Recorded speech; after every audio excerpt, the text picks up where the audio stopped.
Live from the production room, it's Between the 20s with me, Max Raymond, and once again, we're pre-recording this week's episode because I've got the great Jonathan Falco joining us. Today is Thursday, April 9th, and why is that important? Well, that plays into the factor with the fact that we're talking about this NFL offseason. We're going to be going through grading winners, losers in no particular order, and then also breaking down the three New York teams. We're going to keep them separate from our winners, losers, but of course talk about if we thought they won or lost.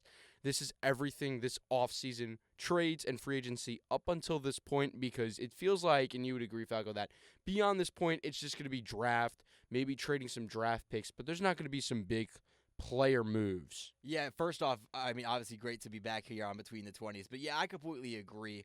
I think when it comes to like the trading and all that, that's going to start to wind down. Obviously, before last season, Micah Parsons got traded to Green Bay, but that's an anomaly. Nothing blockbuster. Maybe A.J. Brown over the summer, but that's really it.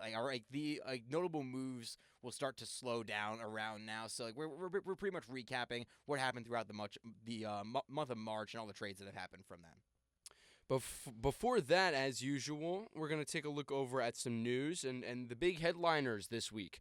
Fernando Mendoza not attending the draft, which is quite interesting, but, not a total surprise, as a lot of guys like to spend the time with their extended family, and it's only a limited amount of people that can attend if you're in the green room because of space. And the other big piece of news is Dexter Lawrence reportedly requesting a trade from the New York Giants.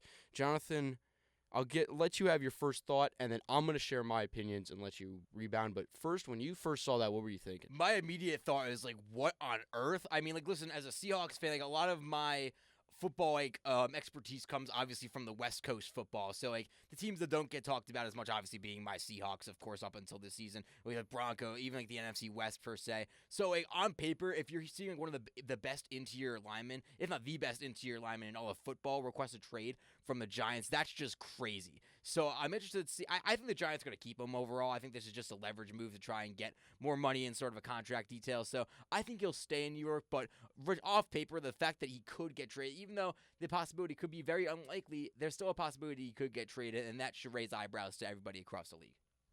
All right, now it's my turn to get to kind of react to this news. First of all, I don't think, and I agree with you, that he's going to get moved. The reports coming immediately from Harbaugh and inside the Giants is that they're not going to trade him. And I do not think that they're going to move him. That being said, in a world where he does get moved, I don't think it's the worst thing for the Giants. And here's why.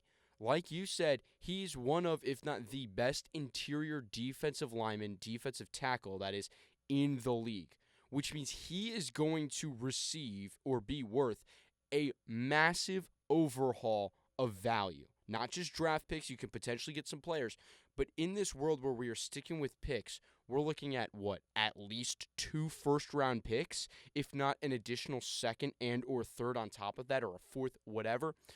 And what I'm looking at is, no, you're not going to be able to simply replace him with one guy. Let's be real, it doesn't matter how good this guy is, you're not going to be able to find a guy at the level of Dexter Lawrence. But with what the Giants need of some middle linebacker help, which could assist in the run defense, you could also get some secondary help. Plus, when we look ahead at what's to come next year in next year's draft, which the picks next year are technically going to be valued by teams less than this year's picks right now, so you could be able to snag a little more, or instead of getting 2 firsts and a third this year, a fourth this year, you could get 2 firsts and a third next year, just based on value. And looking at who's available and what the talent is looking like next year and how by far it is going to be so much better, I think the Giants could potentially and genuinely benefit. Plus, let's look at what happened last year in this Giants defense. Yes, Brian Burns is not going to be able to put up the same sack count, but do you know how many sacks Dexter Lawrence had last year? Dexter Lawrence, off the top of my head, probably not too many. He recorded half a sack. Half a sack. Half a sack. Wow. Period. That's all he got. I was going to say 4. A half a sack? Crazy. Wow. He had half a sack. He had 1 interception, 4 passes defended, which is kind of funny. He had 0 forced fumbles or fumble recoveries. So again, is he great? Sure. But this is what the floor is. And this is not good. We know what the ceiling is, we know what his average is. But let's be real, it's not going to be like the Giants are going to really lose a lot with what they could potentially get. So my thought is it in the Giants' best favor to trade him? No, absolutely not. But is it the end of the world if the trade is good? Potentially not. Yeah, and what I would say to that, though, I mean, obviously Dexter Lawrence, I mean, we've said it time and time again, being one of the better interior D linemen, and he's also insane when it comes to the run defense. And everything that comes with Dexter Lawrence is there. But I'm going to actually relay this with a question, Max, for you. Because as the Giants fan here, what is the ideal trade package if Dexter Lawrence had to be off of your team? It has to be realistic. The ideal trade package would be getting, hopefully, at the very least 2 firsts. And then Does that include this year? That would be a this year and a next year first, and then getting like a third, hopefully, or a fourth and a fifth. And I'm looking towards those being next year. Again, because I truly believe in how good next year's draft is, or potentially getting, a first, a second, and then like a third and a fourth next year. But it's going to be a good overhaul of picks. Now, who would you want to trade with? Because obviously, you're not going to trade the 32 and get a first-round pick from the Seahawks, even the very unrealistic salary cap and all that. Let's say you wanted to trade him to the Seahawks, you're getting pick 32. So you probably want like a mid-first-round pick. So an ideal trade destination to a team that makes sense. Off the top of your head, who is that team? I mean, off the top of my head, I'm thinking of later in the first. Okay. To not late, but I'm looking at the Bears and the Bills as 2 teams off the rip that desperately need defensive tackle help. 2 teams that are in playoff contention and are nearing Super Bowl, like true bona fide start of the season. This team is a Super Bowl contender with their healthy roster. They're the kind of teams that are in a position to make a big trade like this. So that's why I'm looking at those 2 as they both need help with the run defense, and they're both in a position to go all in to get the final pieces that they might need. I love the Bills idea solely because they're literally one of the worst run defenses in all of football. They've given up I think it's the 4th most allowed rushing yards in the entire league. Yeah. The 4th most rushing yards per game in the entire league, which is insane. Their pass defense is there. They've given up the least amount per game. But the run defense, if you want to get somebody like Dexter Lawrence on that defensive line, that would be insane. And you're getting a decent pick. I don't remember off the top of my head what pick they have in this year's draft. But I think 26. It's 26. So, yeah, you're getting 26th overall pick in this year's draft and probably something next year. I mean, in a sense where it's probably, again, around that same spot, probably around 28, 29. I mean, who knows where the Bills will be next year. But I think that's reasonable, and I think you can get a decent pick, especially with how loaded next year's draft class is. Even this year, you can try and fill a hole this year. So I don't hate that at all. Yeah, so that's where I'm kind of looking in the Bears. They're, I believe, 7th in worst rushing yards allowed per game, something around that number last season. So that's they're actually right behind Buffalo. They are. Yeah, they're the 5th lead. They give up the 5th most. So, yeah. So do I think that this is the best decision for the Giants? No. But if the price is right, I believe that this isn't a catastrophic loss for New York, and it could turn positive with what they can get. So that's kind of my thought, and now let's kind of get into this offseason, and we're going to go back and forth, so we'll start with a winner. Jonathan, pick one team that you think won this offseason. Okay, this isn't my absolute favorite offseason because, I mean, these are all not in order, by the way. But one team that I'm I love this offseason a lot, the Pittsburgh Steelers. Ooh. First off, the Michael Pittman move was very surprising at first. I was like, wait, hang on a minute. I mean, but then you let go of Calvin Austin. You let him go to the Giants, obviously. You needed some wide receiver depth there, and I really, really like the Michael Pittman move. But I also like Jamel Dean. I am a big fan of Jamel Dean. I think he really skyrocketed in that Pittsburgh Steelers secondary. They also landed Jaquan Brisker from Chicago. Speaking of the Bears, that's an incredible move. That's going to be overlooked because of how crazy the secondary moves have been all offseason. I think this is a team to look out for in the AFC North. Obviously, they're the reigning AFC North champions because Tyler Luke couldn't hit a kick in the last game of the year. But that's besides the point. I really like what the Steelers are doing this offseason. Again, not the best offseason, but it's one that will be overlooked, and it's one that I like a lot. And how about Rico Dowdle, Yeah, Rico too? Dowdle. Yes, that Rico pissed me Dowdle. off. Yes, that pissed me off as a Seahawks fan. Now, if you're looking at the Steelers, yes, I like it. Jalen Warren, Rico Dowdle, in that backfield, that's pretty good. A back-to-back 1,000-yard rusher and Rico Dowdle going to your team for what, $6 million a year. That's crazy. So yeah, good on the Steelers. Omar Khan's made all the right moves so far. So good on them, and they got the draft to go.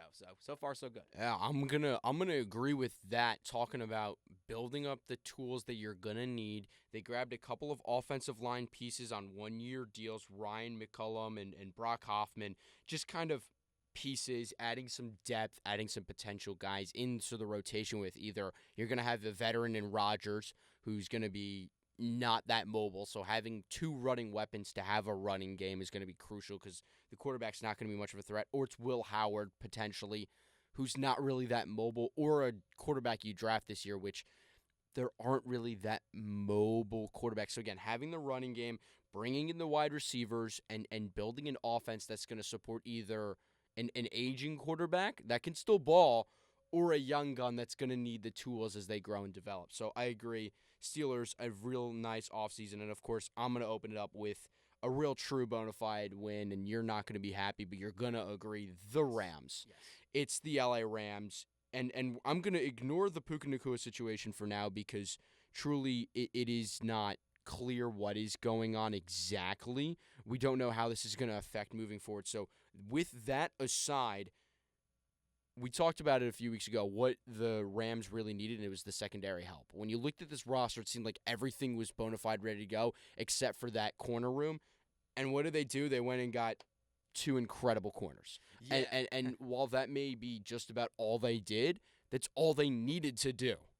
Yeah, I mean, and that secondary got exposed twice by the Seahawks. So yeah, somebody that's watched this team, like what now, 3 times a year. For the Rams, this is an absolutely an incredible offseason. Again, when you're a great team, you don't need to do a whole lot. You're just filling the holes that you had, and this is before the draft. The Rams do have I think they're the number 13 maybe overall pick in this year's draft, maybe 12 in this year's draft because of the James Pierce Jr. trade. But yeah, I mean, like they've already filled every single hole that they could have with landing Trent McDuffie and Jalen Watson in the secondary. So I mean, what else could this team need? This is an incredible team on paper as it stands right now. You're bringing back the MVP and Matt Stafford. They were also on my list for winners as well. So yeah, I mean, what else could you ask for? All right, Jonathan, your next winner, you've got the Rams, so that's now 2 of your winners, Steelers, Rams. Who's your third winner? I mean, my third one, this is an obvious one. Give me the Las Vegas Raiders. I mean, obviously landing the best free agent, offensive lineman in this entire free agency class is one thing.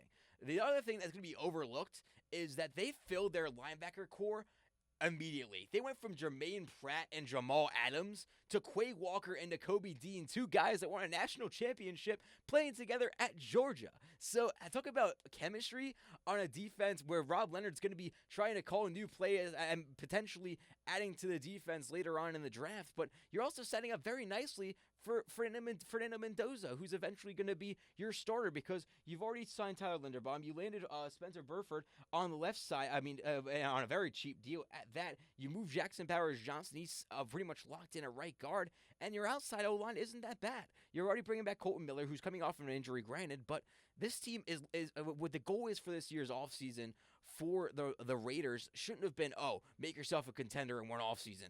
It's to look on paper not like the team that you are standing at in the draft right now, and that is the number 1 overall pick.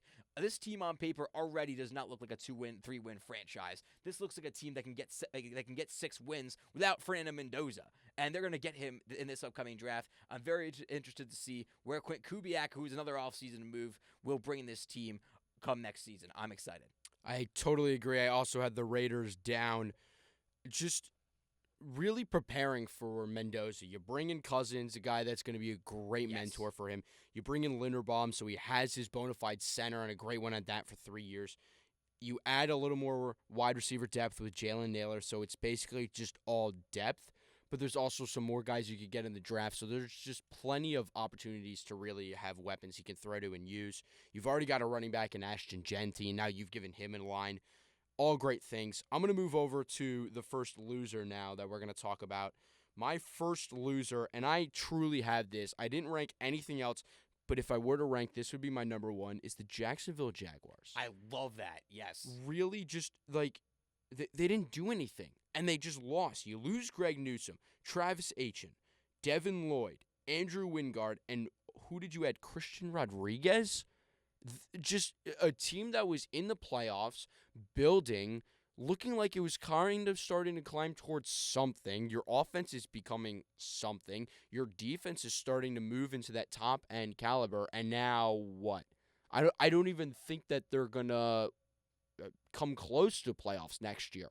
Really, I mean, I don't even know if a preseason predicted wild card you could say, just simply because of what all the teams around them have done. They haven't really done anything. Yeah, and the logic here for the Jaguars, and I agree with you. They're on my losers board as well. Their logic was to get an extra pick in compensation, which they did. They got the number 100th overall pick in this year's draft, which is in the third round if you don't like math like myself. But, I mean, granted, you have 11 picks in this draft, but you start in the second round. So you're going to have 3 third-round picks now from this draft and with the extra pick in compensation. But is an extra third-round pick worth losing Devin Lloyd, Travis Etienne, well, now Etienne, as you pronounced correctly, and did I say Devin Lloyd? Yeah, Etienne, Devin Lloyd, and now, I mean, Greg Newsome, not that he's that good, but, I mean, they're losing considerable people, and, yeah, you're not bringing in a lot of people, so they're going to have to nail this upcoming draft for me to look at them as a team that can go win their division. So, I don't really know what the Jaguars are doing right now, but I'm also not pressing the panic button on them, so I'm kind of trusting what they're doing. Weird enough, probably Jaguars fans don't trust ownership at all because of how bad they've been over the years. I mean, they were good last year, obviously, but I'll be interested to see what they do come the draft because this is a team to look out for come the later rounds of this draft, starting in the second. What's your first loser that you're going to talk about, Jonathan? And this one is a very hot one because obviously they landed Trey Hendrickson. But I think one of the losers has to be the Baltimore Ravens. Because first off, they lost a lot of the Harbaugh guys to the Giants. I mean, you can go down the entire West, Max. You know them all probably by heart because of all the offseason acquisitions you've gotten from getting John Harbaugh. I mean, I like Jesse Minter. If you're looking at coaching staff, I really like what they're doing there. But they haven't replaced the players that they lost. I mean, listen, they lost Daniel Faalele, so I guess that's a win. He's a Giant now, but They lost Tyler Linderbaum. You have the list more than I do, and they didn't land Max Crosby. I mean, yes, Trey Hendrickson's very good. He's a sack machine, but there's a lot of holes on this team. And when Lamar Jackson's championship window is shrinking, this has to be a loser as it stands right now.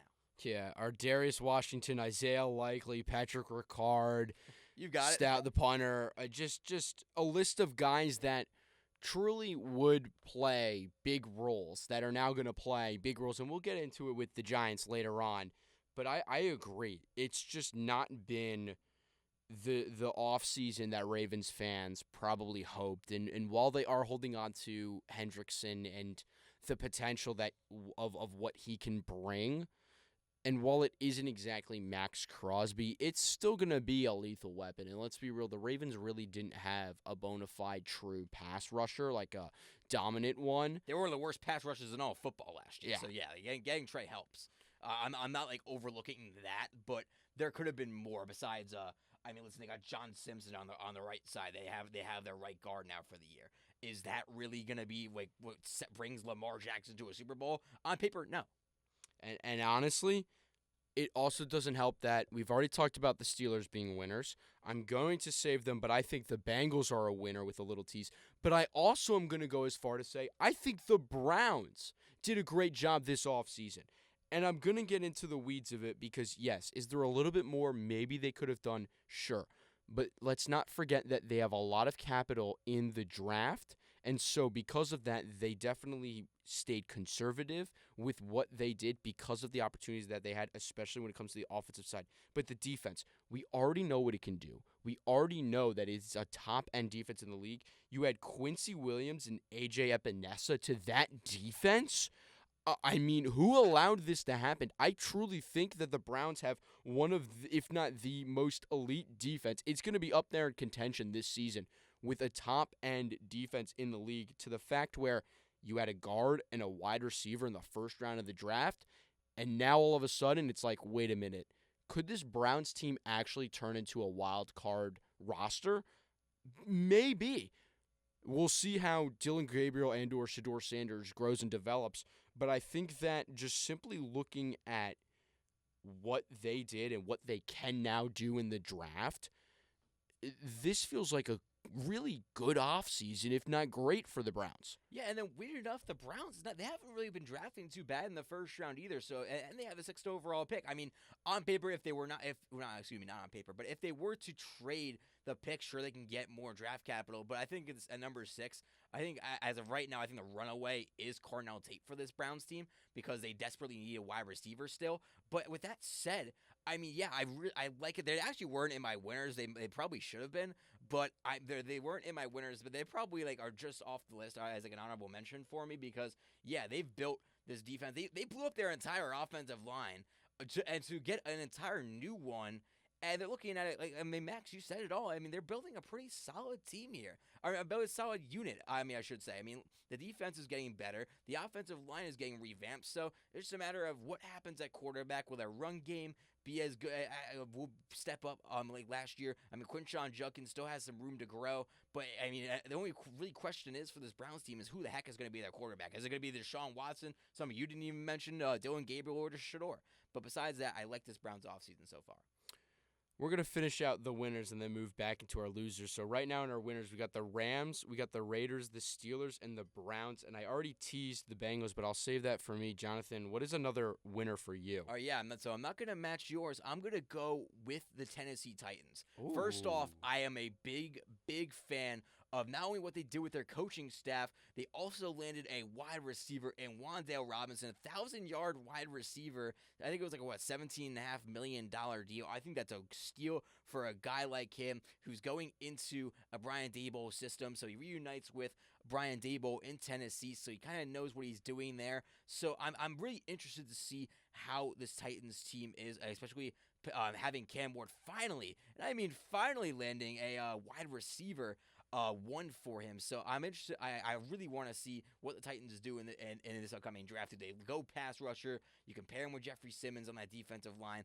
I think so far so good. The Titans are making all the right moves. And yeah, by the way, Robert Saleh is their head coach now, so their defense is going to be exponentially better than last year. Yeah, gonna agree with you on that one too. And they were a little just off my board. I had the Browns a little higher, and the Browns weren't even really in my top 5, but I slotted them in just because we had a bunch of overlap, and I wanted to talk about some more teams that really had a great offseason. But now I've teased them a couple of times. I'm going to get to it. It's the Bengals. It's the Bengals because they have a defense now. Let's be real. They didn't have a defense, and it was known going into the season that if the Bengals wanted to win, they were going to have to drop 50 points a game, and now they do. Kyle Duggar, Boya Mafe, Brian Cook, Jonathan Allen, Jalen Davis. I mean, that is the inner workings, plus with DJ Turner, of a defense. I'm not trying to overhype it in any way, but from where they were, which is probably rock bottom, let's be real, I don't know if there really was a worse defense than the Bengals. So arguably, there are some teams you could. You know, the Dolphins were pretty rough. And the Jets didn't have an interception on the year. Jets didn't have an interception on the year. But they were also able to hold some teams to some low scoring. Right. The Bengals, the score just kind of ran up. And even in crunch time, it seemed like there was no way that defense could get a stop. It was all about the offense just being able to run up the score. And so now that they have a defense, you can say that the defense exists. I'd call it a win. Yeah, and I mean, I'm looking at the stats right now. They gave up the most touchdowns in the entire NFL last year from offenses. Gave up the most rush yards per game. Gave up the top 10 most passing yards per game. They gave up the second most offensive points per game to other teams. So yes, it's a great foundation. Obviously, landing Super Bowl champion Boye Mafe. I think that's overlooked solely because he got outperformed by DeMarcus Lawrence of the Seahawks this year, but he is an excellent piece. I don't know about $20 million a year worth of money, but he is definitely worth a little bit of cash. And as an edge rusher with a high ceiling, I like the move. And also, yeah, and the Bengals might not be done because they could be going and drafting potentially Caleb Downs in this year's draft because they haven't had an elite safety since Jesse Bates left a few years back. So I really like what the Bengals are doing so far. So Max, that's a great choice. How many winners you got? I got two more. How many do you have left? I think now we've already talked about the Steelers, Raiders, Rams, Titans. I have one more. Well, I actually have two. We already have four, but I was torn between two. Okay, I'll let you go with one. Okay, so the first one I'm going to start with is the Carolina Panthers. I had him as well. Yes, I had him as well. All right. I had a feeling. Yeah, because, okay, listen, Jalen Phillips is injury prone, but that's a risk you want to take for a team where the NFC South could be unpredictable this year because you have Tampa Bay, you have Atlanta. I mean, I think they're going to finish last in the division, but that's besides the point. The Saints are kind of building up. They were 2 wins back from winning the NFC South last year. A lot of these teams are starting to build up, so why not go and make a splash and go and land? I mean, obviously, Devin Lloyd, we already talked about him when Jacksonville let go of him. But yeah, landing Jalen Phillips on that pass rush, I really like what the Panthers are doing here. And you got Rasheed Walker in free agency as well. So you're starting to build, I mean, everywhere. And the draft's yet to come. I mean, the Panthers are in a good spot. I agree. Jalen Phillips, Devin Lloyd, you add the quad father and A.J. Dillon, who's going to be able to pick up some good reps, especially with you don't really know exactly what's going on depth-wise with the running back room with Jonathan Brooks. Questionable. He comes back from injury, and then he's injured again, and then he comes back and he's injured again. You've got Trevor Etienne. Now we know how to pronounce that last name, too. Brother of Travis Etienne.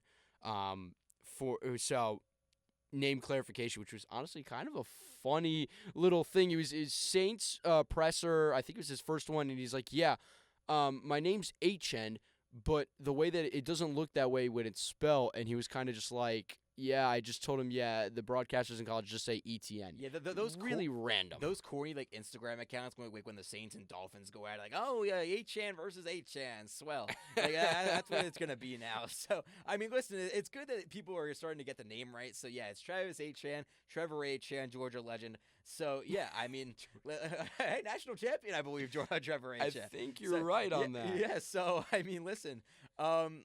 It's good that they're finally getting the name right. But back to the Panthers here. I mean, they're making all the right moves. I mean, listen, they could draft an extra running back if they wanted to. If Dave Canales and them didn't have full faith in Chuba Hubbard being the lead running back there. But listen, I think the Panthers, again, for the reigning NFC South champions, I really like what they're doing so far. So I'm happy you agree. Yeah, and they add a little bit of O-line depth. Rasheed Walker, Stone Forsythe, Luke Fortner. Not crazy great names, but again, depth. It's always great to have depth because, unfortunately, injuries happen. But also, if you've got guys that can kind of step up and eat a couple of snaps, get your starters a little bit of a break, the way that this league is trending with just how strong and physical, especially these defensive players are, even your offensive linemen, just getting them a snap or two off the field is going to make a huge difference down the line. My final, because that was one of my two remaining wins, my final one is the Kansas City Chiefs. I have them down as a win, and I'll tell you why. First of all, with this Chiefs offense, what they needed last year that they didn't have was a running game. They did not have a run game at all. It didn't exist. And now all of a sudden, you've got Kenneth Walker and Amari DeMarcado. Now you've got a run game. When Patrick Mahomes comes back, it's not going to be all on his shoulders. And then to add to that, yeah, they've got now a secondary issue, but also they've got 2 first-round picks now that they could use on the secondary, that they could use to get some edge rushing help, that they could use to get any help, offensive line help. But also they added a little addition, Kader Kohu, Alohi Gilman, Kyer Elam, just depth in the secondary. And so I think that while all their problems aren't fixed, their biggest one is in not having a run game. I think the one, yes, and obviously Seahawks fan, Kenneth Walker is a great move. $15 million, 3 years. I like it. The reason I would actually, I mean, they're not on my list for losers, but the reason I would shift them toward like the bottom half of this offseason is, yes, on paper, they're getting better. Because, yes, they can fill holes in this upcoming draft. but I'm looking at this team as it stands right now. Literally, I feel like the only thing that did improve from last year was the run game. And I mean, and they lost both of their corners to the Rams. So yeah, they have a secondary problem. Which yes, can they fill it in the draft? Yes, but I'm looking as if they were to go into the season. Let's say the draft just didn't exist. If this team were to go into the 2026-7 season right now, I'm not looking at this team as anything crazy. Minus, I mean, listen, the run game, as we said, is going to be better, but the defense still worries me. But I like the logic because, yes, they can fill the holes in the draft. But to me, that's the one pick so far that I will disagree with. But Kenneth Walker is going to be a stud in Kansas City. And Amari DiMercado is somebody that's been overlooked as well. He's trampled the Seahawks on both Arizona and San Francisco. So when we didn't have a run defense. So I like both of those additions. Yeah, I definitely took the draft into consideration with all of my picks because, again, it is such a key way the NFL and the way that just success is for teams. It's you build a team in the draft and then you fill the holes with free agency. Yeah. So to me, it's what team did the best job at filling their holes and solving their problems, which is why the Chiefs are a winner to me, which is why the Bengals are a winner for me. Yes. Do they still have a lot to fix? Absolutely. But they've gotten some draft capital. They're in a great position towards the top of the draft. Plus, they've got another pick at the bottom to play around with. They can move up. They can move down. They can do whatever. And so that's why they're a winner for me, is because I do weigh in what they can now do with the draft, because that is an offseason move. Going and getting more draft capital versus giving it away are offseason moves. And so that's why I've factored that in, and that's why I have them as a winner. Yeah, and that's completely fair because, I mean, I feel like all five of our picks are factoring in the draft as well. But I think when it comes to the Chiefs, I think there's a significant there needs to be significant W's when it comes to draft picks more than all of these teams that we've listed so far. Like the Steelers don't need to have an A-plus draft to look good next year. I think the Chiefs are a bit more draft heavy than some of these teams that we listed right now. Because obviously, yes, both you and I are factoring the draft into our offseason. Because listen, the Raiders, they're if the draft didn't exist, their quarterback would be Kirk Cousins in 2026. So I'm not looking at at that as a crazy outlier right there. But yes, I like what the Chiefs are doing with their running game, but I think there's still some holes that need to be filled. I think they will fill some of them in the draft. So, again, not worried about the Chiefs. They'll be back next year. But so far, the offseason, free agency trades so far, there's a lot of holes to be filled. So. All right, so we've got the Bengals, we've got the Panthers, the Raiders, Rams, Steelers, and now the Titans, and now moving into your final winner, in case I haven't missed any. Your final winner, Jonathan. Yes, so I was torn between two. I did have the Steelers, Raiders, Rams, Titans, Panthers, but another team I liked was Denver.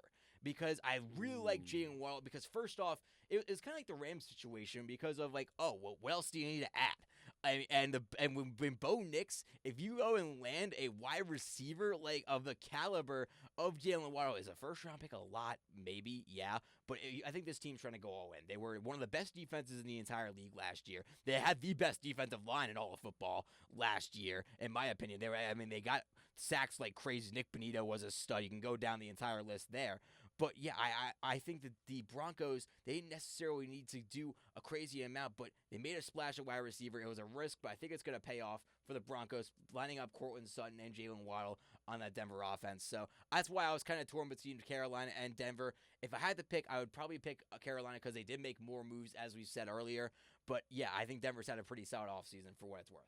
Yeah, Denver for me is just on the outside looking in another fringe team, just also because the running back room isn't what it could have been. Yeah, they could have gotten Kenneth Walker. Everything couldn't have gone exactly to plan, but the running back room isn't exactly where it could have been. So that's why I have them just off my board. But those are our winners. Now we're going to get back to the losers. We have Jacksonville, and now I'm going to get to another team.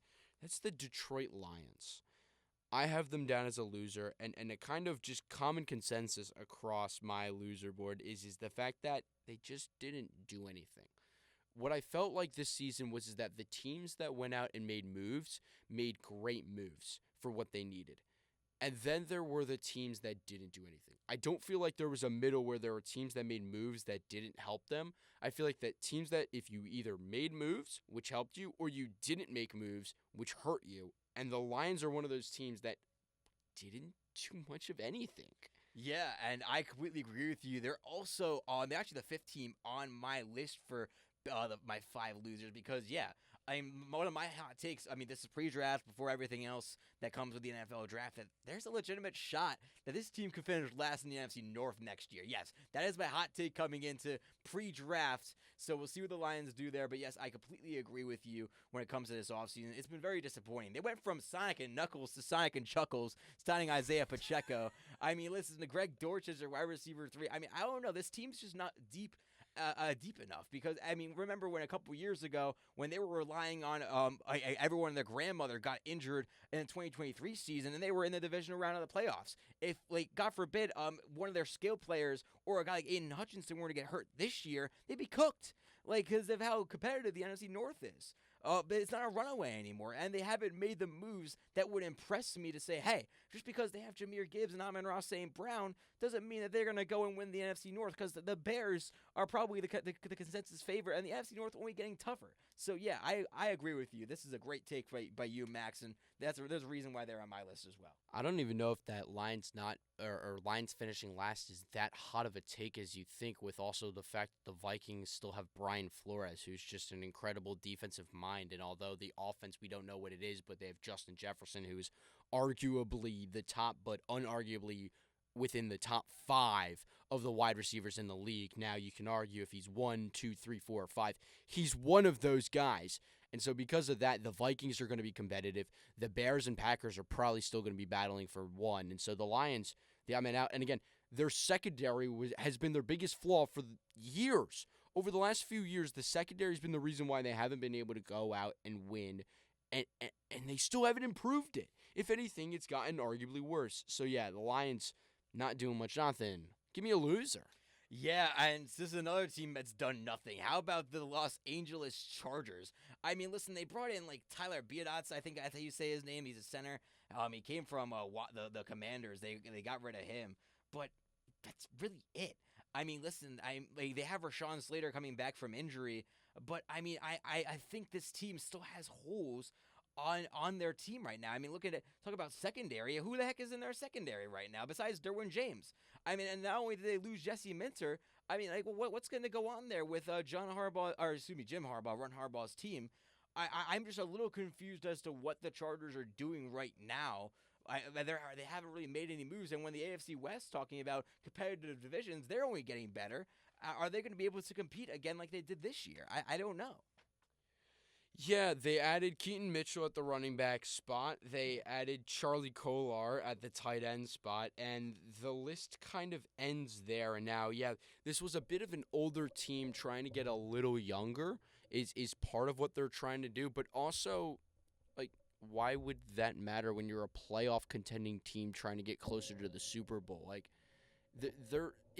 it didn't feel like they were really that far off from contending and competing, because let's be real, they're a guard or two away from probably beating the Patriots.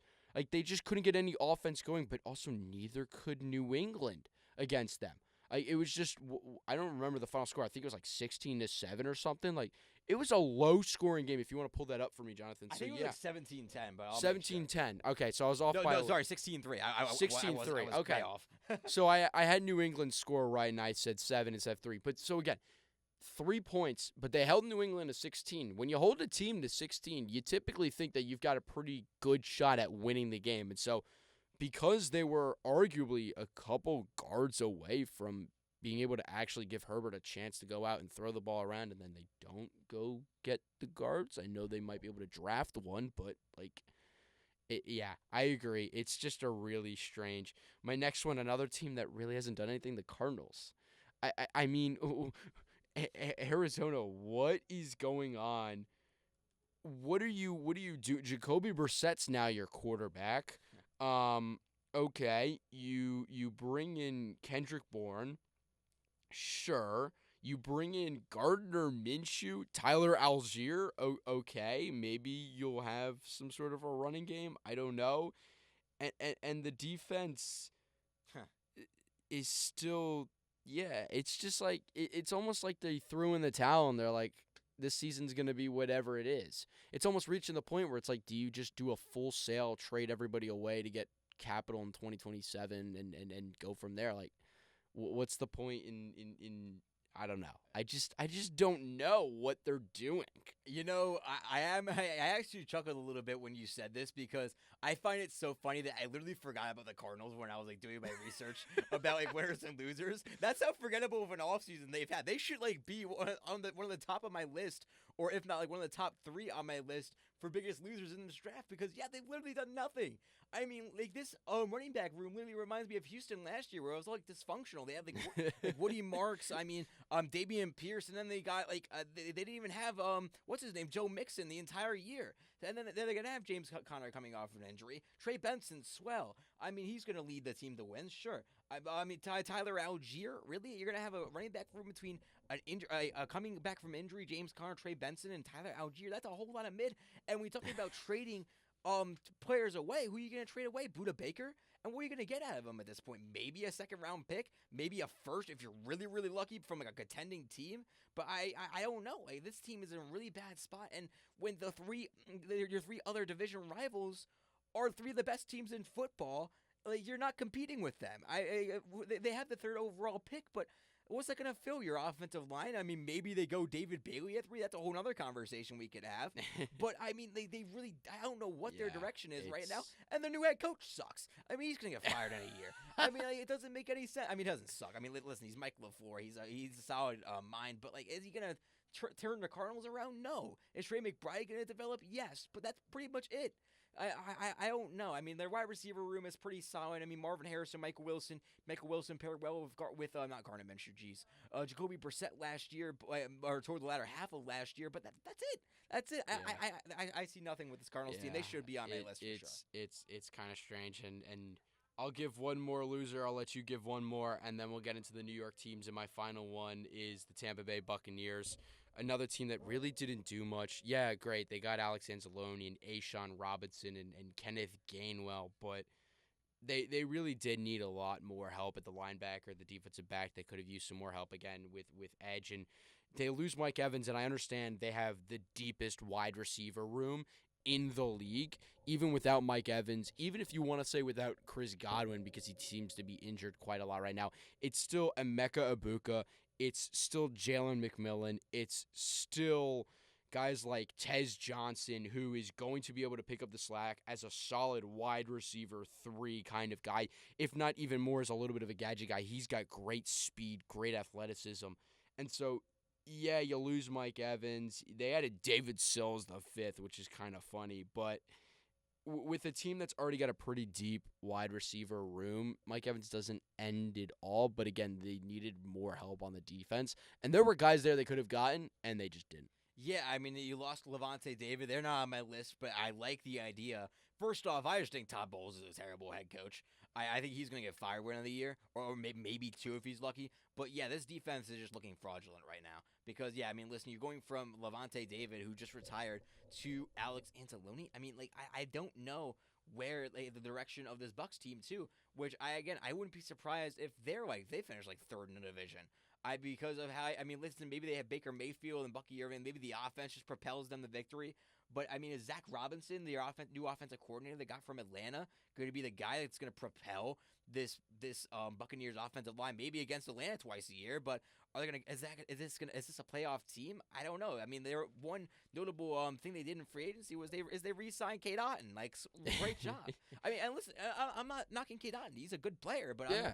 I'm not. But that's not much of anything. Exactly. Really that's what I'm saying. When you have other holes to fill, that's a team. This is a team where they haven't filled anything. So I'm a little concerned about the Buccaneers next year. Love Baker Mayfield. I hope the Buccaneers do well in this upcoming draft. But I mean, as it stands right now, I'm not a fan. All right, real quick, your final loser, and then we're gonna get into the New York teams. Who is it? The Dolphins are cooked. The Dolphins are absolutely cooked. I mean, listen, they got a first-round pick for Jalen Waddle, sure, but this team, on paper, is looking like a 0-17 team on paper right now. First off, you're giving Malik Willis, who is all athleticism, $22 million a year for 3 years, I believe. I don't understand that contract. And when your entire running back room, Devon Achane might get traded before the season starts. I think he's holding out of camp, probably. I mean, who knows? This team has no direction. The most expensive player on their team right now is Zach Sealer. He's 31. He is getting paid $21 million a year. Everyone else is just like getting paid rookie contracts or vet minimums. This team doesn't make any sense right now. Why haven't they made a splash? Are they going to rely on the draft? I mean, listen, granted, they have 2 first-round picks, but I don't know where they're going to go. I mean, Malik Willis isn't going to bring this team to victory. Yeah. All right. Let's move on to our New York teams. I know a lot of people's definitely been waiting for this. We're going to start with the Buffalo Bills, and they've done good this offseason is where I'm going to start this conversation out with. DJ Moore, Bradley Chubb, CJ Gardner-Johnson, D. Alford, Geno Stone, just some of the names. Lloyd Cushenberry, Austin Corbett, and Trent Sherfield, some line guys. I'm going to start it off with it good. You know, you get a wide receiver and a true wide receiver one for the first time since Stephon Diggs. You get yourself some defensive help that they need, especially with Bradley Chubb, edge rusher kind of guy replacing Bosa, but also going to probably do a lot better production-wise than Bosa. And CJ Gardner-Johnson with the secondary, shoring up what was the best secondary or best pass defense. And he can help a little bit in the run game, but again, the run defense, still a big issue. Yeah, I mean, listen, again, that's something they could fill in this upcoming draft. You know, I mean, the draft's very deep, but I think, yeah, they could fill run defense, absolutely. But it's also like, yeah, they're making the right move. Josh Allen as wide receiver one. You've echoed it already. They're not spending they didn't spend a crazy amount of money in the secondary, but they got Geno Stone, which is risk reward because the ceiling there is what he was doing in Cincinnati. Then C.J. Gardner-Johnson's a Super Bowl champion. D. Alford's a solid nickel. I mean, like, they have a solid offseason so far. I wouldn't put them in necessarily in the winners category, but they're definitely not losers. They're not a loser. Yeah, they're making some decent moves. I like what they're doing so far. Now the Jets. I'm going to go as far as saying I think Jets are in a contention for a winner spot. I don't think that I would have put them in my 5 or even in my 7, but I think they're in contention. You get Geno Smith, so now you have a quarterback that's going to throw the ball. Let's be real. He's on a 1 year. This is going to be a one and done kind of thing, carrying you over to 2027 where you're going to have a pick of, holy cow, 2027 is actually an insanely goated draft class potentially, and we'll get into that in later weeks or stay tuned for next season. But there's a lot coming in there. But then defensively, Minkah Fitzpatrick, T'Vondre Sweat, David Oyamada, Demario Davis, Joseph Osai, Kingsley Ignabare, Nashawn Wright, and Dane Belton. Are these guys standout studs? Not really, no. Are they on the older side? Yes, but they're on 3 years for Fitzpatrick and Osai, and then 1 year for basically everyone else besides T'Vondre Sweat and Demario Davis, which are 2-year deals. So basically, what have you done? You've gotten yourself time, did Aaron Glenn. He got himself the pieces he's going to need to have time as the head coach to actually build up this squad. And that's what he needs because of the draft capital he's going to be able to use this year, because of what he's got next year. All he needed was enough to get through and survive this season, and this Jets team I really think is going to go through the roof. Yeah, I think the ideal thing for the Jets is if they can get 6 wins, Aaron Glenn's going to keep his job. And I think there's a possibility they could. And again, you mentioned it. They have a draft capital this year. They have 2 first-round picks, and obviously one being the second overall pick. I think one's like 16, if I'm not mistaken. Yep. Yeah, and you're getting, Demario Davis coming back to the Jets, Geno Smith coming back to the Jets, and then you're bolstering up secondary a little bit. I mean, yeah, Nashawn Wright, Minkah Fitzpatrick. I think that secondary will get an interception finally. Yeah. So good job, Jets fans. Jets You're going to fans get to see. Yeah, you'll finally be able to see an interception that's not thrown to the other team by your quarterback. So this time, I mean, maybe you will because Geno Smith's your quarterback. But again, I mean, listen, Geno Smith, I think he's going to be all right there. I don't think he'll be as bad as he was in Vegas. So I think that's a step up for you there. He won't be what he was in Seattle, but he won't be as bad as he was in Vegas. So you're getting a middle pack Geno Smith. And for a bridge quarterback, you can't complain. And then again in 2027, they've got 3 first-round picks. They've got their own, the Cowboys, and the Colts. Yep.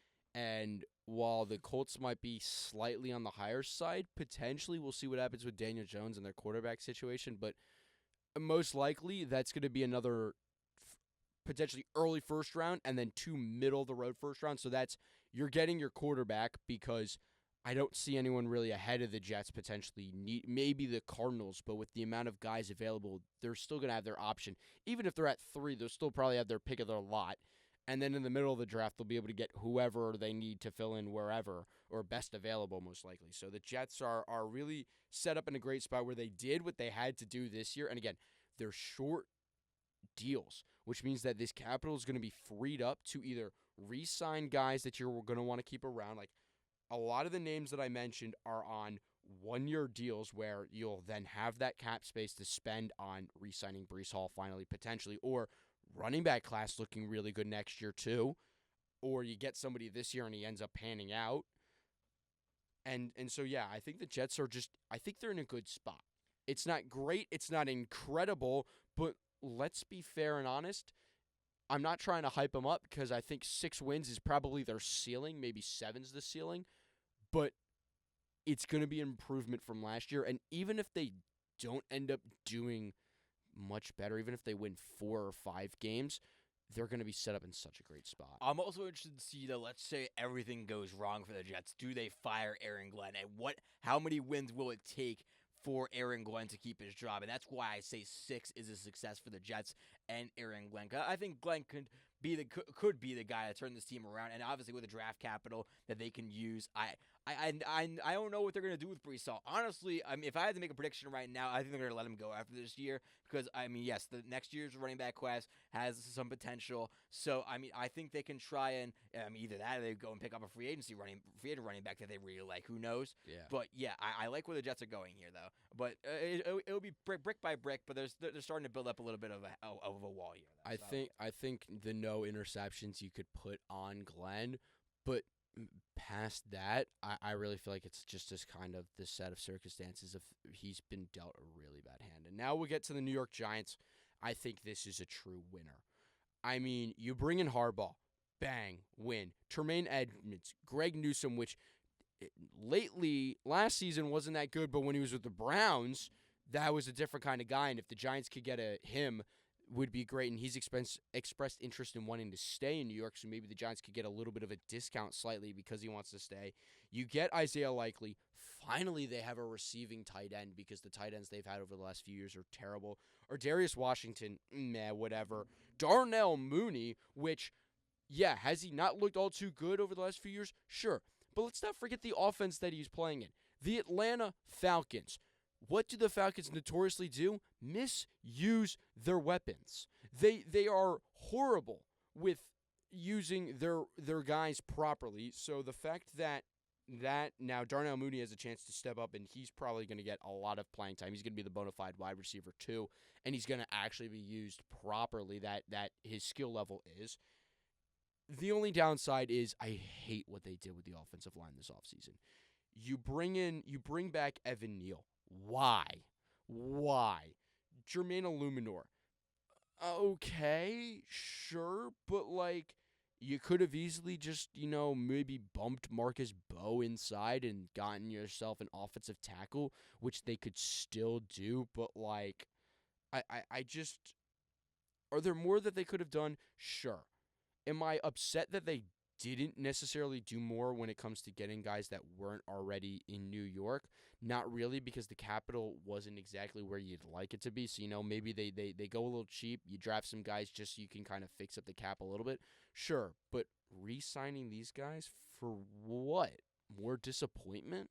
Yeah, Evan Neal, I will say, that's one I'll defend. So, I mean, yes, he's been very bad. You know that, Max. You watch 17 games of Giants football all year. You know how bad he is. I like the idea of, I'm pretty sure what it is. Max, you can fact check me on this. I'm pretty sure the deal is nothing's guaranteed. It's just $1.2 million. Go and see what you can do with it. If you play well, you get the money. You don't. I believe you're right, but like at the same time, why bother? Why bother? But it's also a first-round pick. They saw something in him. If they don't see anything in him, you're not really losing much. What are you losing? A vet minimum amount of money. So it's risk-reward, but Yeah. is it going to pan out? Probably not. But I think it's a risk worth taking. And then, yeah, I mean, listen, you can speak on it better than I can with the Giants' offensive line. Yes, Andrew Thomas coming off of an injury, but I think that the Giants could still figure out offensive line in this year's draft, so I'm not too concerned there. But so far, as long as they can keep Dexter Lawrence, I think they'll be in a fine spot. Oh, and of course, how incredible this offense is going to look. Again, Jackson Dart, you got Malik Neighbors, Darnell Mooney, but now you've got the 1-2 punch of Cam Scadaboo and Patrick Ricard. Hello? I would not want to be an edge rusher trying to go get Jackson Dart when you've got to run through those two maniacs. Let's be real. In the modern day of the NFL, having a fullback is like finding a four-leaf clover. Let's be real. There are 2, 3, Ricard, Jesuit, who else? How about Super Bowl champions? How about Seattle Seahawks? Robbie Oots, Alabama legend. All right, sure. Robbie Oots and Alec Ingold. There you go. Yeah. Four fullbacks in the league, and the Giants have probably the best of them now. So, arguably, I mean, so looking at what they've done, I think that questions aside with what they did with the O-line, I think it's a win for the Giants. Yeah, and I can agree with that. And then listen, yeah, who's going to try and match up with Pat Ricard? I think, yeah, fullback, I mean, you mentioned it. It's an overlooked position now, and it shouldn't be because it helps with the running back. You get a big guy in there, like a guy like Pat Ricard for the Seahawks, Robbie Oots, who can help your running game out. And when you haven't filled anything in the interior offensive line yet of note, then Pat Ricard's a solid fill for now. And maybe they're going to try and trust the draft to try and fill the interior line. I really want to see what the Giants do. Obviously, Max, you're interested in seeing what the Giants do in the draft. I am interested as well. I will be looking into seeing what they do, especially in the later rounds of this draft. I'm excited to see what they do. In the matter of a couple weeks now, the draft's coming up, man. Draft is right around the corner, and we're going to have one more episode that'll be airing the following week where we will be doing our final draft comments. But before I get to wrapping this show up, Jonathan, any final quick remarks? I mean, listen, I think both of our teams are in a good spot. Seahawks are losers of the offseason. We could debate that another time. But I will say both of our teams, obviously reigning Super Bowl champions, in a good spot. The Giants are working their way up to being in a good spot. So I think you and I will be pretty happy coming into this year's draft. 2 weeks can't come soon enough. Jonathan, thank you again for coming on the show. You'll be back next week when we do our final draft prep, and then can't confirm just yet, but stay tuned. There is a chance that we are going to be live for the draft, so stay tuned till next week's episode to hear whether or not we can confirm that we will be live on WICB covering the draft. But until then, I hope all of you lovely people enjoyed. This was another episode of Between the 20s with me, Max Raymond. If you want to hear more of my content, you can check me out on YouTube and Instagram at Max's Mike. Until next week, take care and goodbye.